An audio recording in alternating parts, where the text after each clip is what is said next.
Manusia itu makhluk yang paling nggak jelas. Sekarang soleh, suatu saat bisa saja nggak soleh. Yang sedang nggak soleh, suatu saat soleh. Sesuatu yang mungkin rubah kok kamu fanatik itu gimana? Nalarnya itu gimana? Coba kita tahu dulu, Wahsy itu pembunuh Hamzah, akhirnya mati mukmin ya enggak? Padahal orang yang sangat dibenci Rasulullah karena membunuh Sayyid siapa? Hamzah. Sa'labah yang tukang itikaf di masjid akhirnya su'ul. Kita enggak pernah. Lah kalau enggak pernah tahu ya enggak usah terlalu fanatik biasa. Kayak jenengan seneng saya itu ya saya enggak tahu sampai kapan. Saya seneng sampean sampai kapan ya.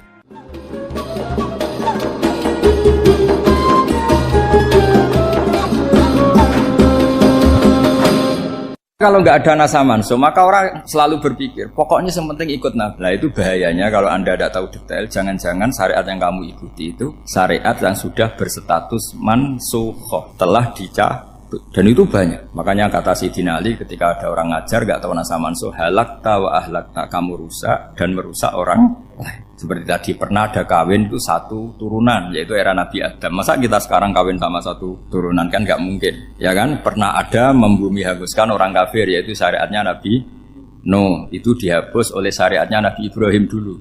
Yaitu Nabi Ibrahim menghentikan apa? Faman tabi'ani fa innahu minni wa man asoni fa innaka ghafurur rahim. Ya, kalau orang ikut saya ya Allah ya pasti golongan saya. Kalau yang masih maksiat, masih balelo, saya berharap engkau ampuni. Akhirnya banyak orang kafir tobat. Coba era Rasulullah itu semua orang kafir Mekah itu kafir. Nabi belum wafat. Itu sudah ada 114.000 mukmin semua.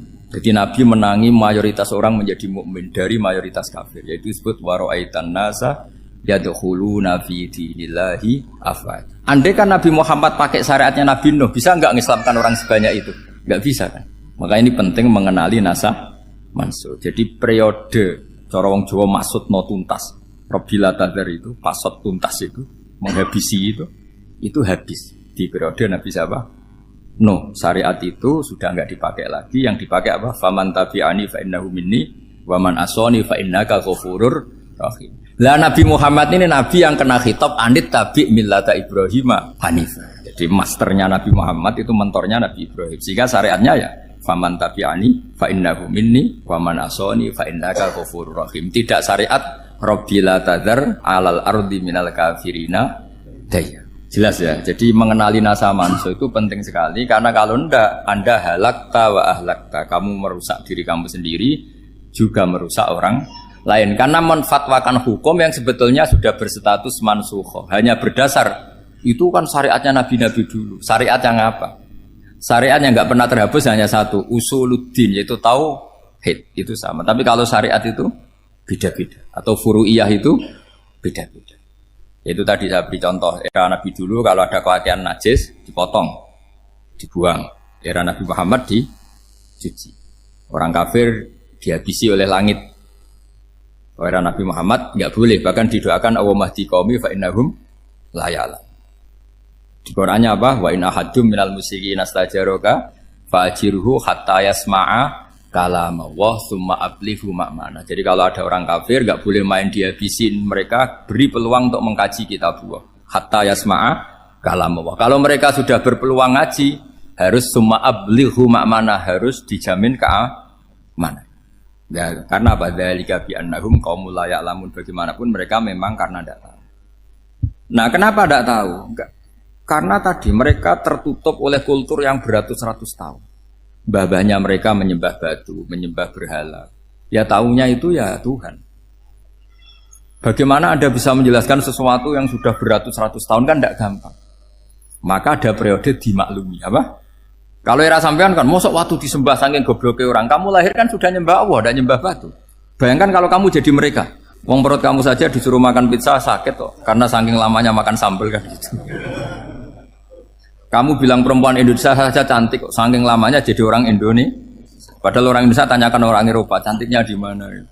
Kamu lahir di Afrika, bilang orang Afrika itu cantik, tanyakan orang Eropa, cantiknya di mana? Hitam gitu kok. Jadi orang itu pasti terkooptasi oleh sekelilingnya. Orang Afrika akan bilang wanita Afrika itu cantik. Coba tanyakan orang Eropa, cantik apa enggak? Belas. Orang Eropa yang kulitnya gitu kata orang Eropa indah, kata sampean. Koyok anaknya kebo katanya boleh jadi. Jadi orang itu akan terkooptasi oleh sekelilingnya. Bayangkan kalau semua orang nyembah berhala terus kamu ndak, alasan kamu apa? Kan menentang mayoritas. Dan itu berat. Maka dimaklumi oleh Allah, dzalika bi annahum qaumul la ya'lamun fi manah panyeruarah. Nah, pemakluman ini yang mulai sekarang terkikis. Orang main pukul saja enggak mau ngaji. Enggak mau ngaji Quran secara kafah. Jadi fatwanya Islam kafah tapi ngajinya Quran enggak kafah. Ngambil 1-2 potongan ayat dipakai dalil. Jadi Islamnya inginnya kafah tapi ngajinya Quran enggak. Kalau kafah ya hafal 30 juz itu. Kalau mau kafah ya hafal berapa? 30. Makanya saya sering bilang, saya sering dinasihati orang karena belum tahu saya ini hafal Quran.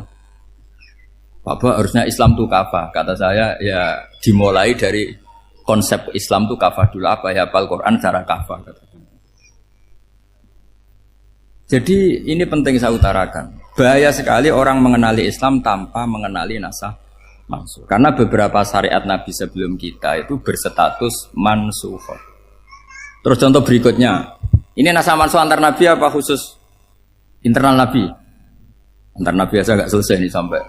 Contoh yang paling keren mungkin cowok semua senang. Nabi Dawud dulu istrinya berapa? 99. Nah itu kalau masih halal itu kan berarti jenengan tuh punya istri berapa? Wah itu kan ngeri betul. Punya satu aja repotnya gitu, apalagi berapa? Punya 99. Terus kamu bilang gini, ini kan syariatnya Nabi Dawud, Nabi kan bisa diikuti. Pernah ada periode di mana seperti itu boleh. Jadi makanya mau tidak mau mengenali nasah mansukh itu harus. Kalau ndak ya kamu masih berkeyakinan boleh beristri berapa? Nah ini penting saya utarakan. Makanya Sayyidina Ali itu kalau ngetes calon mubaligh, kira-kira kalau Kemenak dulu inginnya apa? Sertifikasi apa? Mubaligh. Itu tanyanya gitu. Ta'rifun an-nassa wal mansukh, kamu apa tahu nasah mansukh? La. Jawabnya Sayyidina Ali, halak tahu ahlak tahu, kamu orang yang rusak. Karena tadi takutnya ada syariat yang sudah mansukh dipakai. Itu tadi misalnya kita ini tidak umatnya Nabi Nuh, tapi pakai syariat Robbila tadar alal ardi minal kafirina. Terus ketiga begini, misteri manusia itu. Dan ini kita tidak pernah tahu sampai kiamat, tapi ini ilmu harus kita diskusikan. Misalnya saya ini namanya Bahauddin. Saya sekarang hidup sampai 2019 sekarang. Kan hanya Allah yang tahu berapa turunan saya sampai kiamat dan statusnya kayak apa.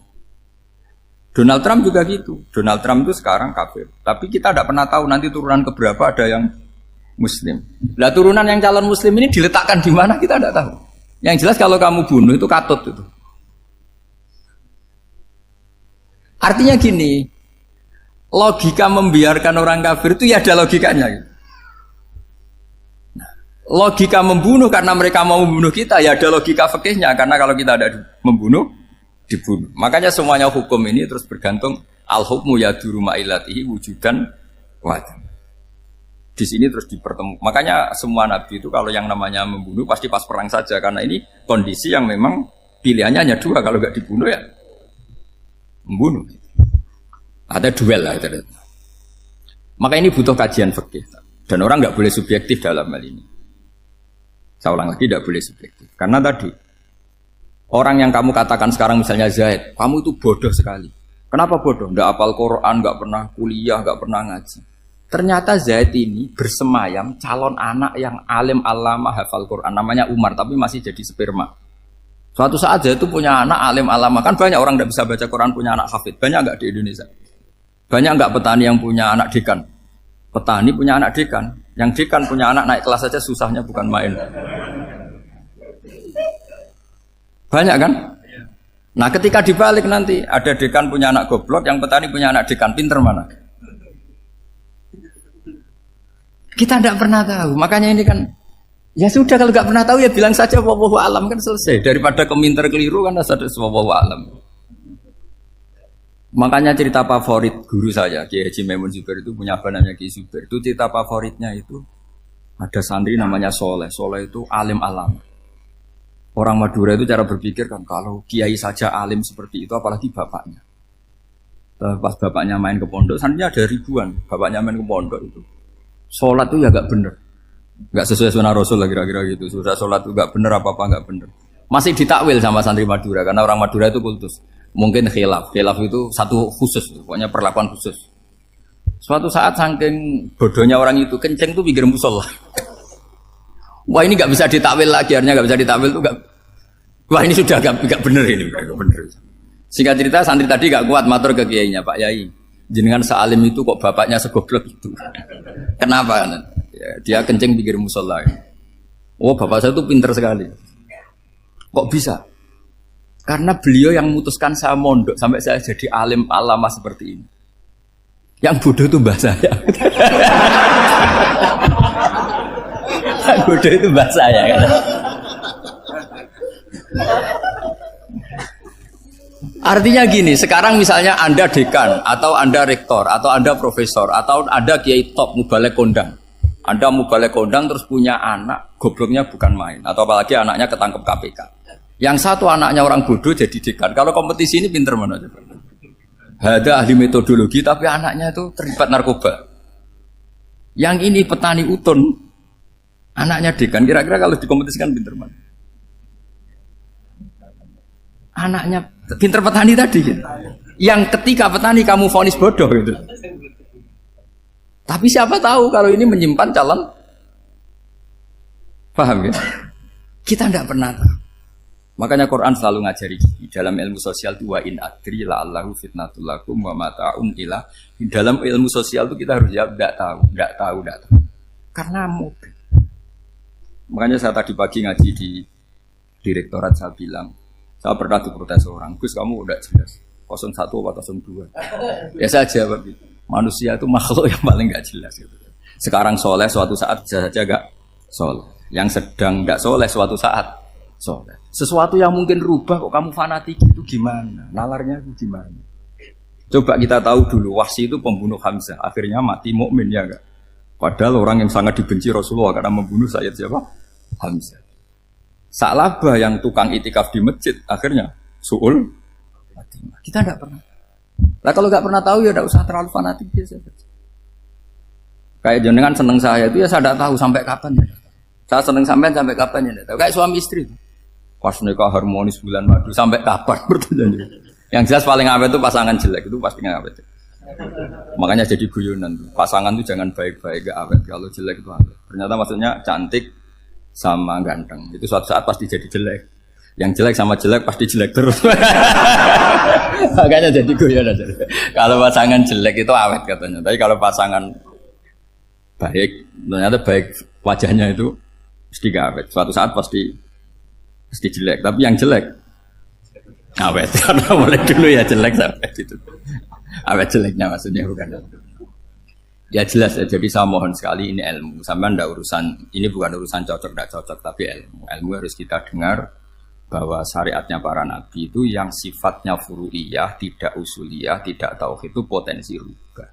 Sehingga mengkaji nasah mansuh itu satu keharusan seorang ulama. Makanya setiap ada syariat nabi, hal hadis syariah mu'abbada amla, mansukhah amla. Karena potensi itu tinggi. Kita tahu dulu semua nabi sholat menghadap apa? Baitul Maqdis. Era Rasulullah dipindah ke Ka'bah. Tapi kalau kamu katakan total Baitul Maqdis ya tidak juga. Nabi Ibrahim mulai dulu madhabnya ke Ka'bah. Tapi kalau Nabi Musa ke Baitul Maqdis. Terus kamu bilang ini 01, 02 ya memang syariat jadi sesuatu yang furu'iyah. Nah, kenapa ini furu'iyah? Jawabannya sederhana. Ketika seseorang menghadap Ka'bah itu menghadap batu apa menghadap Allah? Allah. Ketika menghadap Baitul Maqdis hakikatnya menghadap Allah apa menghadap Baitul Maqdis?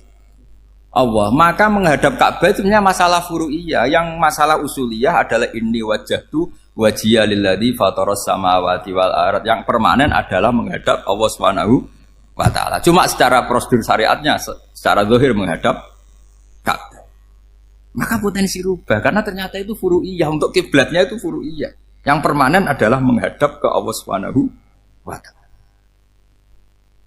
Ini pentingnya. Jadi terus sekarang masih antar nabi apa di internal nabi? Ini sudah mau selesai waktunya, sudah habis ini. Internal. Ini sudah selesai ini sudah pas. Mohon Pak Amir. Oh. Jam ini sudah. Sampai mana tadi? Teruskan apa enggak? Sudah ya, sudah kayaknya sudah. Biar kelihatan cerdas.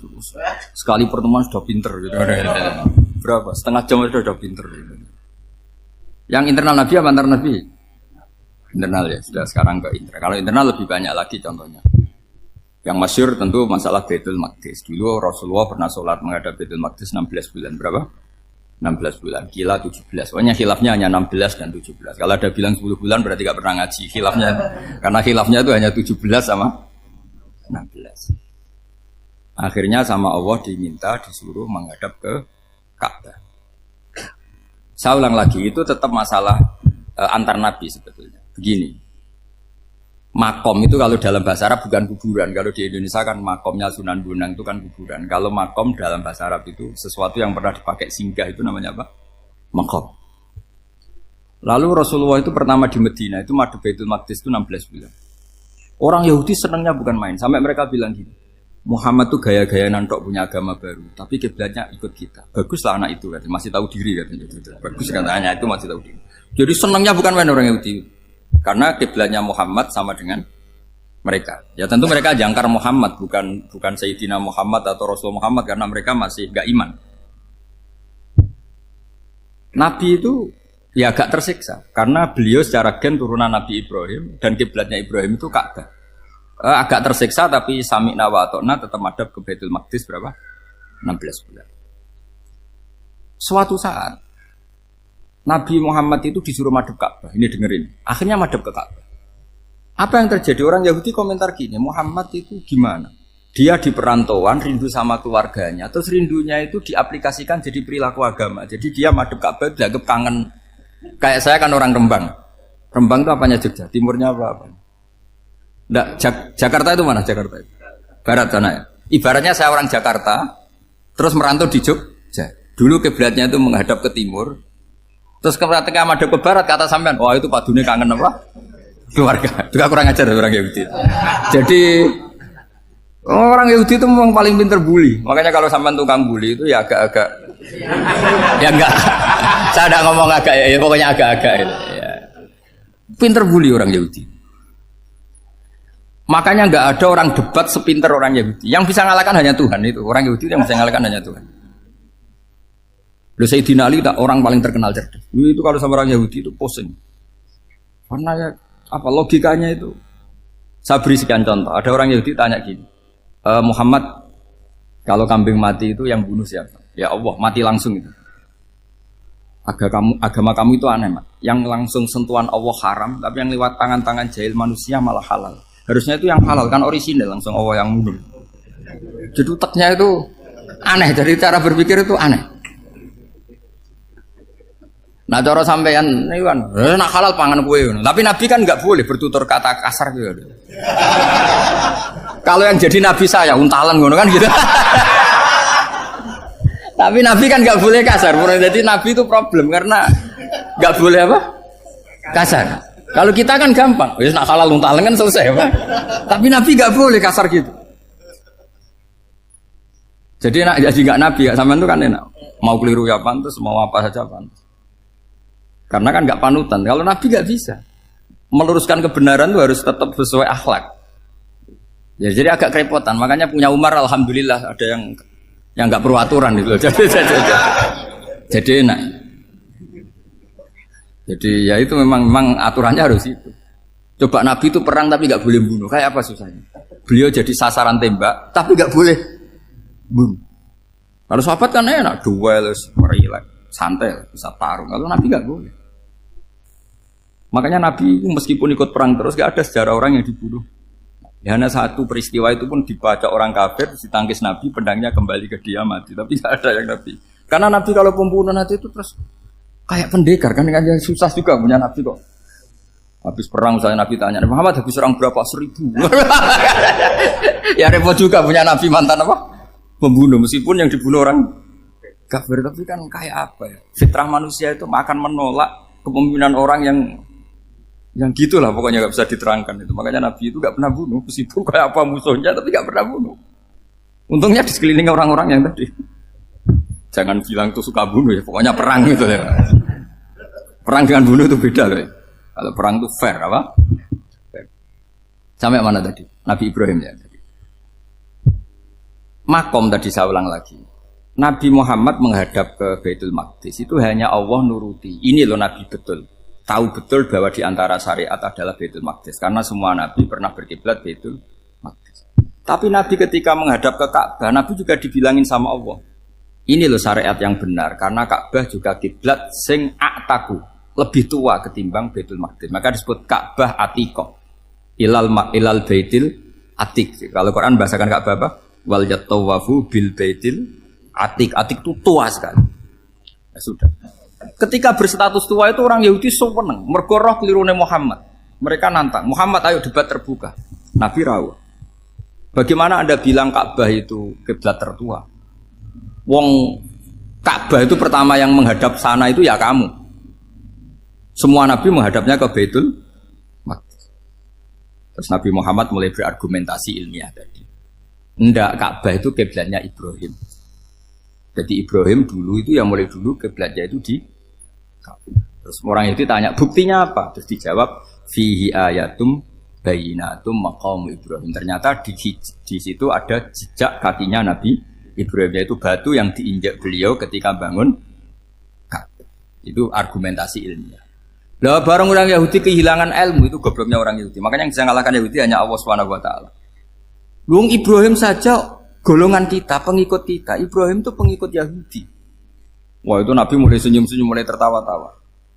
Wah itu goblok, orang terdidik. Karena itu ibaratnya kayak kamu bilang Soekarno itu pengagum Puan Maharani. Kira-kira seperti itu. Soekarno itu pengikut Puan. Karena Yahuda itu Yahuda bin Yakub bin Ishak bin Ibrahim. Saya ulang lagi ya, nasabnya Yahudi apa? Yahuda bin Yakub bin Ishak bin Ibrahim. Jadi Ibrahim itu mbah keempat dari Yahuda.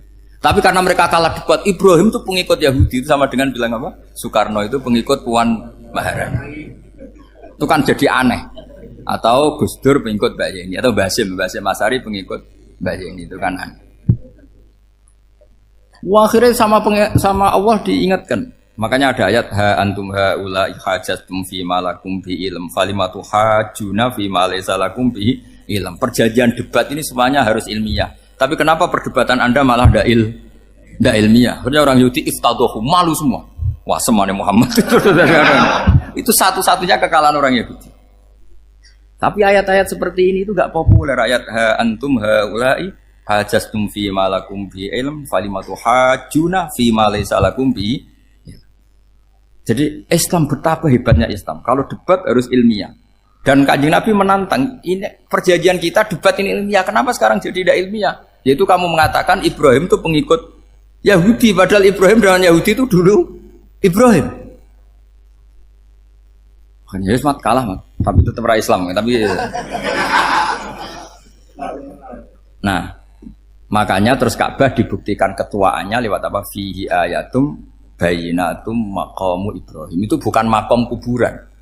Karena makamnya Nabi Ibrahim tetap Hebron, tembuti Palestina. Kira-kira itu Palestina. Jare Israel yo ning Israel, mbok lah menang di. Jare ning Israel yo ning Israel, jare Palestina ning. Saya pernah ziarah ke sana di Hebron. Di makamnya Nabi siapa? Ibrahim. Jadi jelas ya. Jadi nasa mansuh itu ketentuan yang dikehendaki Allah Subhanahu wa taala untuk menguji loyalitas manusia, menanggalkan semua akalnya. Makanya saya mohon sekali siapapun yang ngaji saya dimanapun, sekali-kali manusia itu harus menanggalkan akal. Sekali Anda pakai akal, maka Anda akan ingkar dengan nasa mansuh. Nasa mansuh itu hukum yang direvisi, yang dibatalkan. Makanya orang Yahudi lagi-lagi pinternya orang Yahudi. Merovokasi orang-orang yang Islamnya belum kuat, diprovokasi gini. Ungzuru ila Muhammadin tahayyara fi din yukhillu yawman wa yuharrimu ukhra. Lihat itu Muhammad, dia kebingungan cara beragama. Kadang bilang A, besok bilang B. Jadi nasa mansub dianggap satu bentuk kebingungan. Gak kurang ajar tapi. Wah, akhirnya sebagian orang yang murtad. Makanya nasa mansub itu satu peristiwa yang menjadikan banyak orang murtad. Karena diprovokasi orang Yahudi bahwa itu bentuk kebingungan Muhammad. Akhirnya terus saya qulu sufa minan nasi ma wallahum angqiblati mulati kanu aliyah. Nah, kelirunya orang Yahudi adalah ternyata nasa mansuh yang dipilih Rasulullah itu semuanya ada di Taurat dan Injil. Termasuk di Taurat dan Injil disifati dan Nabi sholli ilal qiblatin, bahwa Nabi ini akan bersolat dengan dua kiblat. Makanya tetap ditantang. Kul fa'tu bittaurati fatluha in kuntum shadiqin. Kalau kamu tidak percaya bahwa saya ini orisinil, ayo bareng-bareng mengkaji Taurat. Tapi mereka tidak siap mengkaji Taurat. Karena Taurat semuanya mendukung Rasulullah Muhammad SAW. Fatluha in kuntum shadiqin. Makanya ini penting sekali ngaji. Jadi perdebatan itu macam-macam. Dan itu pinternya orang Yahudi. Ungzuru ila Muhammadin tahayyara fi dini. Yukhillu yawman wa yuharrimu ukhra. Ini penting sekali. Makanya Nasa Mansur itu uji loyalitas. Itu Imam Malik kalau mencontohkan ke Imam Syafi'i. Saya berisikan contoh fikih. Ini saya melanggar waktu ini. Ini sudah saya yang tidak mengesahkan diri saya. Ya misalnya ini ya, ini kertas saya bawa ya, ini kertas saya bawa. Terus ini tak kasih uang misalnya, uang 100.000. Atau kalau contoh Imam Syafi'i dulu dididik Imam Malik begini. Ya Syafi'i kalau kamu punya 2 budak, 2 pembantu, kalau dulu kan masih ada budak, 2 pembantu lah kira-kira. Seneng mana, yang cerdas sama yang goblok? Seneng yang cerdas. Kalau yang nurut sama yang bantahan, seneng yang nurut. Lah yang nurut itu yang goblok. Makanya tinggal dibalik saja. Kamu tak beda ya. Seneng mana punya istri yang cerdas apa yang goblok? Coba jawab. Atau ibu-ibu, mbak-mbak ini, seneng mana punya suami yang cerdas atau yang goblok? Kalau cerdas gak bisa diakali, tapi goblok nurut tapi ya kadang di sini kan dengan sini. Nah, itu kan antar manusia. Masalahnya kita menghadapi Allah Subhanahu wa taala yang semua kita pasti bodoh. Kita menghadapi Allah Subhanahu wa taala yang semuanya kita pasti bodoh. Allah jelas ngendikan wa kanal insanu dzaluman jahula. Manusia itu banyak dolimnya. Dolim itu sifat mubalaghah. Kalau orang dolim sekali dolim, kalau sering zalum, kalau jahil biasa jahil, kalau banget jahili jahul. Bahasa Arab kan gitu memang. Ghafir, pengampun biasa. Kalau ghafur selalu mengampuni. Syakir, makanya sifatnya Allah Ta'ala ikut wazan fa'ul semua. Ghafur, syakur. Atau diikutkan wazan fa'al. Kalau goblok biasa jahil, goblok banget jahal kan itu. Kafir biasa kafir, kalau kafir banget kafar. Ya, jadi wazan balagha itu bisa fa'al, bisa fa'ul ya. Kafirin kafar atau kafur, paham ya? Malah ngaji nahwu. Ya, tapi ini memang perangkatnya ya. Ini kan perang mau tidak mau. Makanya misalnya Allah tidak suka kulla kafarin banget kafir ya, Pak? Paham ya? Kulla khawanin banget khianate. Kalau khain khianat biasa, kalau khawan sering khianat. Nah manusia itu kata Allah apa? Zaluman, wis banget dolime, banget bodoh. Itu kalau yang ngarang hikam mencontohkan tuh gini, manusia itu pas bener saja salah, apalagi pas salah. Jadi manusia itu kata Imam yang ngarang hikam itu, man itu kanat mahasinhu masawiyah, fakih falat akunu masawihi masawiyah. Ketika baik saja buruk, apalagi ketika buruk. Coba kalau ada orang dermawan sama teman-temannya, tanyakan istrinya, duit dihambur-hambur, disekno konco ngalono bojo. Mesti gitu. Teman yang sering silaturahim ke teman-temannya, kata temannya baik, senang silaturahim, tanyakan istrinya, oh meninggali wong. Jadi manusia pas baik saja ada buruknya, apalagi pas buruk. Makanya dulu bapak saya ngajarin saya istiqomah ya apik ya, tapi kadang-kadang nak keterusan ora istiqomah ngangkangi orang ya udah punya kesempatan.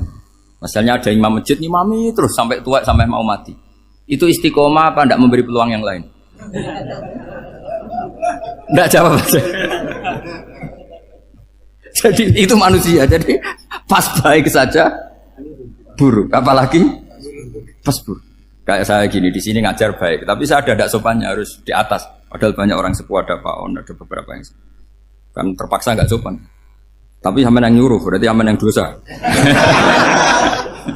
Kemarin saya minta di bawah supaya ganjaran saya utuh, ini gara-gara begini ganjaran saya ini agak terkredit terdebat itu karena itu. Saya teruskan. Jadi manusia itu punya sisi itu karena manusia itu dzalum dan jahul. Wa kanal insanu dzaluman. Problemnya ini ngadepi Allah yang selalu pinter, yang kita selalu bodoh. Misalnya gini, kamu ditanya Allah. Ini contohnya Imam Malik. Ikla hadi sokhra fa inna tahtaha dhahaban. Coba bongkahan batu itu kamu angkat, di bawahnya ada emas. Lalu budak yang pinter berlogika, oh disuruh buka itu karena ada emas toh. Berlogika. Kalau budak yang goblok enggak, ya disuruh ya diangkat saja. Ada emas apa enggak karena perintah ya. diangkat. Yang satu nurut karena perintah, yang satu nurut karena ada emas, ada sesuatu. Logikanya suatu saat Tuhan tuh hanya bilang gini tok, ikhla hadis sokhroh, batu itu angkat. Yang nurut yang goblok permanen tadi kan langsung angkat. Yang pinter, ini ada apa lagi Gusti kok harus diangkat? Ya gak ada apa-apa, nyuruh saja kata Allah gitu. Wah tidak bisa, sesuatu harus ada alasannya. Itu kira-kira mangkel loh Pak? Oh mangkel. Nah, logikanya manusia seperti itu. Makanya dua murid pinter, di rakyat pinter, presiden ya susah mesti demo.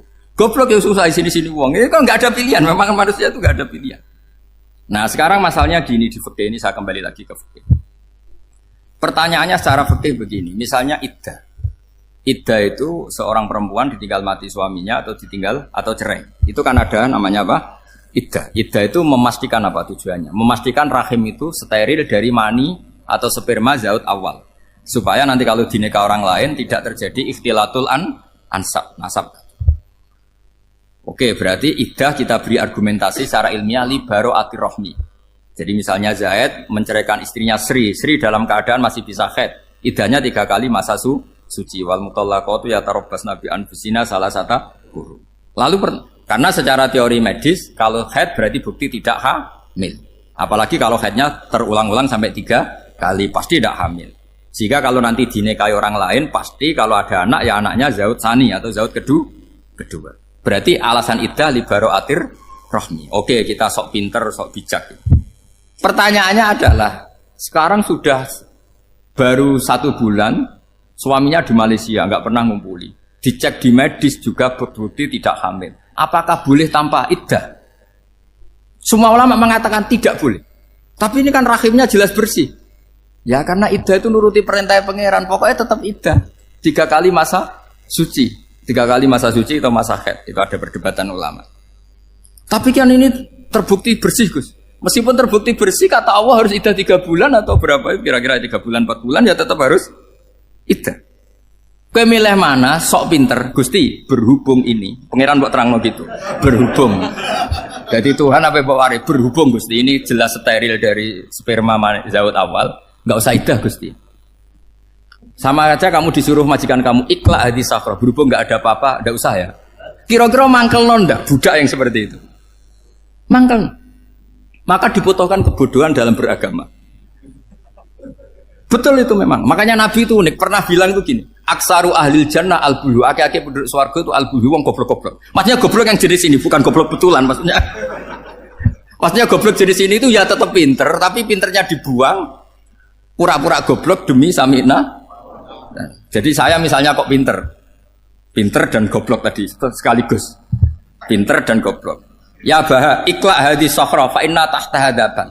Tak angkat, karena saya tahu di bawah ada emas. Tapi di hati saya, sajane ya mergo perintah. Suatu saat kalau disuruh Allah, ikhla hadis sokhro, perintah ya tak angkat, ya sudah. Jadi ya pinter ya goblok. Saya tahu namanya perintahnya Allah pasti ada hikmahnya. Hikmahnya iddah adalah baro'atir rohmi. Tapi hikmahnya jadi kawula adalah nurut perintah Allah, cek tahu alasannya maupun tidak. Lah di sini ada illatul hukmi untuk membangun kecerdasan, tapi ada loyalitas untuk membangun ubudi. Ya, bahwa kita ini kawula roh tetap loyal. Makanya tadi pagi saya cerita Sayyidina Umar. Sayyidina Umar kayak apa cerdasnya? Tapi tetap ubudi ya.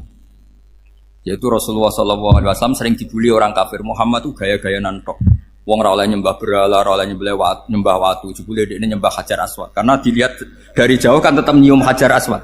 Coba kalau kamu lihat dari jauh, kamu sujud dari jauh kan kayak sujud sama batu. Makanya Sayyidina Umar karena orang kafir masih cara berpikir gitu, tiap nyium Hajar Aswad itu komentar gedumel. Alim tu annaka hajarun la tadurru wa la tanfa. Walau la anni ra'aitu Rasulullah qabbalaka ma qabbaltuka. Aku roh nak watu, raman doroti, raman faati. Kalau saja saya tidak melihat Nabi nyium kamu, saya tidak sudi nyium kamu. Jadi tidak berdoa, doa mustajab itu tidak gerutu. Karena apa? Umar tahu ini masalah secara tauhid. Kalau saya doa di depan Hajar Aswad nanti dikira syirik karena berdoa di depan batu. Tapi kalau saya tidak nyium, nyulayani sunnah Rasul, yaitu nyium Hajar, wis tengah-tengah nyium sambil gerutu, itu sudah kompromi. Ya nyium tapi gerutu. Kayak apa? Makanya ya cerdas tapi ya goblok tadi ya cerdas. Itu uniknya Rasulullah. Jadi muji orang pintar ya sudah langit. Tapi Nabi pernah dalam satu hadis mengatakan aksaru ahlil jannah al-bulbu. Aki-aki penduduk swarga itu orang bodoh. Artinya orang bodoh itu bukan bodoh betulan. Kan? Dia meninggalkan akalnya demi loyalitas ubudiyah. Untuk menutup itu bukti begini. Perang Badar itu perang yang nggak mungkin dimenangkan umat Islam karena orang kafir itu 1000 dengan pasukan full dengan peralatan perang full. Rasulullah itu tahun kedua Hijriah itu pasukannya hanya 313. Itu pun pedang itu untuk orang 5 itu hanya ada pedang 1. Jadi kalau mau dibaca orang sih kamu nyileh pedangnya aku. Itu kan nggak kebayang perang dalam keadaan seperti itu. Jadi mesti kalah, orang kok mungkin kalah mesti. Tapi Nabi tetap bilang saya ini disuruh Allah perang ya harus berangkat. Yaitu perang Badar. Kata para sahabat ya Rasulullah ini nggak masuk akal sudah nggak usah perang ini nggak masuk akal mau setor nyawa. Sudah gitu dadaan, nggak ada persiapan. Lucunya apa? Sahabat itu ketika Nabi tetap berangkat. La akhrujanna walau waqti. Nabi menginginkan saya tetap berangkat meskipun sendi. Setelah Nabi berangkat sekian meter, tuh sahabat ikut semua. Kata Nabi, lah kamu kok ikut? Ya ikut saja. Kata kamu mesti kalah. Ya anggap saja setor nyawa. Demi loyalitas pada jenengan. Itu makanya nggak ada periode sebaik periode sahabat. Tapi yang gerutunya jalan. Karena gerutu ini bawaan ilmiah. Makanya kita loyal sama presiden. Tapi yang nggak cocok ya gerutunya jalan. Tapi bawaan mencintai Indonesia tetap jaga stabilitas. Itu bawaan cinta Indonesia, bukan cinta pejabatnya kadang. Gerutunya jalan. Tapi bawaan loyal sama Indonesia tetap mengaku. Bawaan loyal sama Rasulullah tetap ikut perang. Bawaan akal karena nggak masuk akal ya gerutu. Dan itu uniknya Quran itu mengapresiasi itu dan dianggap gak masalah. Saya bacakan ayatnya. Kama akhrajaka rabbuka min baitika bil haqq wa inna fariqam minal mu'minina lakarihun yujadilunaka fil haqqi ba'dama tabayyana ka'annama yusaquna ilal mauti wa hum yanzurun. Peristiwa Badar ada peristiwa kamu itu keluar untuk perang. Sahabat kamu ngikuti, tapi mereka lakarihun, enggak senang sebetulnya. Karena enggak masuk akal. Ya geremeng tapi ya derek.